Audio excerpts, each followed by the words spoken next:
Wait, hold on. Don't you owe me money? What? Your money is a part of your community, so your bank should be too. Like Chase.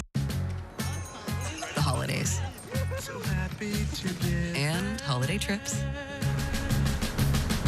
And holiday toys. Let's do this, fellas. And holiday bonding. And it all comes together in a Chevrolet. Find your red tag and use your red tag bonus cash to get $7,250 total cash allowance on this Silverado. Chevrolet. Together, let's drive.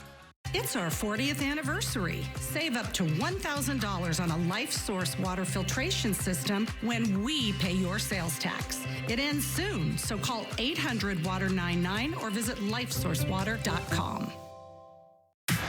The Year of Ozempic wrap-up with Dr. John Dial. Any drug concerns and possible benefits besides weight loss. Tomorrow at 8 a.m.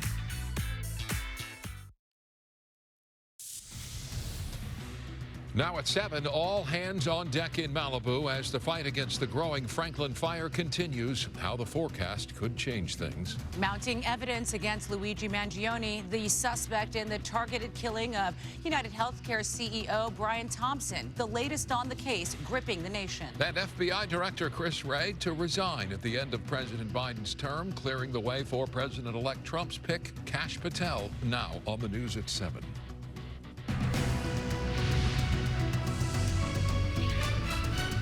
Good evening, I'm Micah Ullman. And I'm Cher Calvin. Progress tonight in the fight against the Franklin fire. The wind-driven Franklin fire still threatening the Malibu community tonight as it expands to over 4,000 acres with 7% containment. In the last hour, officials report that 7 structures have been destroyed, 9 others damaged, although only a quarter of properties have been assessed as evacuation orders remain in place. We have live team coverage. Meteorologist Vera Jimenez is in our weather center tracking conditions. But we begin with Sandra Mitchell, who is talking with evacuated residents. Sandy. Sharon, Micah, these are not only evacuated, they are displaced residents who now have no home to return to. Just moments ago, I spoke to this young couple who tells me they lost almost everything in the fire. Newlyweds. They were married less than 4 months, and they are staying with family now here in Beverly Hills. Michelle and Blake Geffen, renters at what they called the Pink House, affectionately called their Pink House in Malibu. But Monday night, the fire that ripped through Sarah Retreat took their house and everything inside. They got out safely with their cat. The newlyweds had just moved in just about a month ago and said they were so happy there. They're surfers, grew up in the South Bay, and they loved living in Malibu. But sadly, they say they have lost everything, their wedding mementos and gifts. Our neighbor called us and told us that there was a fire, and we immediately looked at each other. We grabbed our cat, grabbed the very few belongings we had. We only have the clothes on the back of our bodies, and we just grabbed everything and left. Everything. We had just gotten married. We had photos of us from the wedding. Our family and friends had gifted us with our photos. Me in my dress, him in his tux, our cake topper, our champagne glasses. These things don't mean anything, but they do. Blake and Michelle were supposed to leave for their honeymoon this weekend. That now has been postponed. They said they want to figure out a way to help others as well. They are so very grateful to the firefighters and the other first responders. There is a GoFundMe set up for them to try and help build their new life. We're live tonight in Beverly Hills. You can find that link. It's on our website, ktla.com. I'm Sandra Mitchell. Sharon, Micah.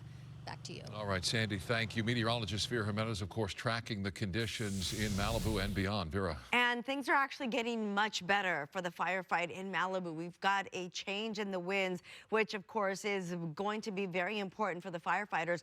We're looking at winds shifting now back on shore, and that means that we're going to also get more moisture. Right now, here's where it stands near the firefight. The winds are out of the north-northwest. We're still looking at gusts to 11 miles per hour, but compared to what we had had before. That is nothing. The relative humidity values will also continue to increase as we get that onshore flow, especially during those overnight hours. Now, keep in mind that they're not going to recover overnight miraculously, but we are going to start to see those increases.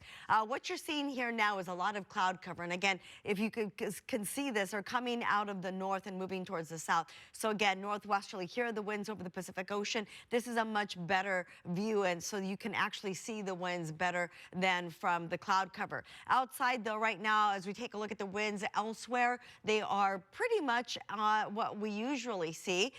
Very light at this point, either single digits, and if we do have double-digit wind speeds, it's 10, 12 miles per hour, but that is really about it. Here's a look at the relative humidity values. Right now, we're at 15% in Ontario, 19 in downtown Los Angeles, 18 in Chino, and 15 in Riverside. So again, these numbers are actually looking really good. We are going to go ahead and skip the dog walking forecast because we want to talk about the future humidity, so you can see those increases as we make our way into tomorrow morning. They are getting stronger and they are getting better, and so that, of course, is going to help the firefight.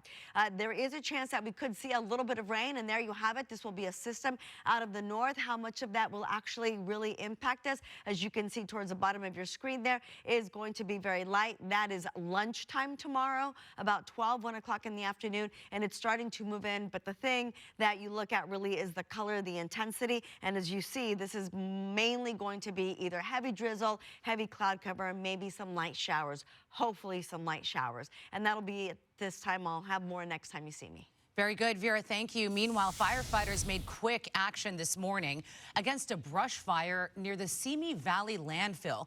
The Madera fire broke out just before 10:30 a.m. in the 2800 block of Madera Road. Winds pushed the smoke toward the 118 freeway. Fire crews were able to quickly stop the forward progress by attacking the flames from the air and ground. No injuries were reported. A massive marijuana bust in San Bernardino County. Deputies serving a search warrant Monday at a home in Oak Hills. There they found a metal building containing over 3,000 trash bags filled with processed marijuana. Over the course of 2 days, 51 trucks worth of marijuana were seized, totaling over 90,000 pounds, with a market value of $100 million. Hannah Kobayashi, the Maui woman who vanished in L.A. last month, has been located. In a statement, the Kobayashi family said they are grateful Hannah has been found safe. They also thank those who supported them during their, quote, unimaginable ordeal. Hannah was last spotted crossing into Mexico November 12th. The LAPD in turn closed the case and classified her as a voluntary missing person. Hannah's father, Ryan, is believed to have taken his own life during the search. The Ventura County Sheriff's Office has released body cam video showing a deputy involved shooting involving a machete-wielding suspect inside a Newbury Park bakery. Deputies were dispatched early on October 24th, where they encountered the 50-year-old man, Joseph Eamon, still armed with a machete that he had used in a number of confrontations. A taser proved ineffective, and deputies opened fire after Eamon's move toward a store employee. Eamons faces 6 charges, including arson, vandalism, and assault with a deadly weapon. Police say evidence is mounting in the case against Luigi Mangione, the man being held on charges he shot and killed a healthcare executive in a targeted attack in New York. Mary Beth McDade joins us live from the News Center, where she details the growing evidence against Mangione. MB. Mike and Chair, the NYPD says that they also have matched fingerprints and shell casings to the crime. Law enforcement sources say they have also found a spiral notebook that had a handwritten to-do list. Talked about using a bomb, but decided not to because he didn't want to hurt innocents, and how a shooting would be more targeted.